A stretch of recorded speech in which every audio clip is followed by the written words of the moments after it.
Αυτό είναι ένα ερώτημα που δεν χρειάζεται λεκτική απάντηση δηλαδή με λόγια, αλλά χρειάζεται περισσότερο σιωπή και προσευχή. Και εμείς, όπως εδώ στη Ρουμανία, και οφείλω να το πω με μεγάλη ευγνωμοσύνη, γιατί μας βοήθησαν οι αδελφοί από τη Ρουμανία, έχουμε ένα πρόγραμμα ανακουφιστικής φροντίδας, δηλαδή ανθρώπων οι οποίοι πάσχουν κυρίως από καρκίνο και τους παίρνουμε στην αγκαλιά μας για να ζήσουν με την αγάπη μας και με την αγάπη του Θεού τις τελευταίες τους μέρες και μετά να τους συνοδεύσουμε στο αιώνιο ταξίδι με τις προσευχές μας. Ο πόνος, η αρρώστια και ο θάνατος είναι αναπόσπαστο κομμάτι της ανθρώπινης ζωής.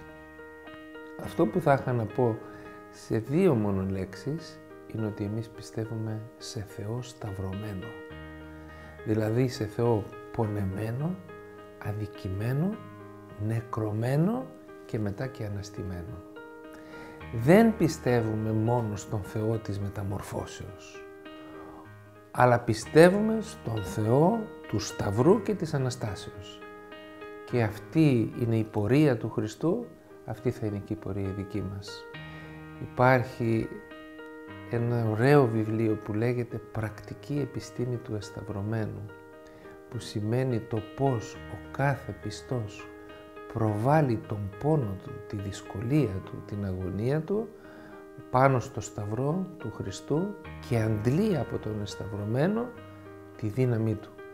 Αν δεν μάθουμε να είναι ο Σταυρός η δύναμή μας και η λύτρωσή μας, ο δρόμος και η προοπτική μας, δεν θα ερμηνεύσουμε ποτέ το θάνατο, όπως δεν θα έχουμε ερμηνεύσει ποτέ την αρρώστια και τον πόνο. Αυτό έχω να πω, ότι με το πίσω από τη Μεγάλη Παρασκευή υπάρχει Ανάσταση.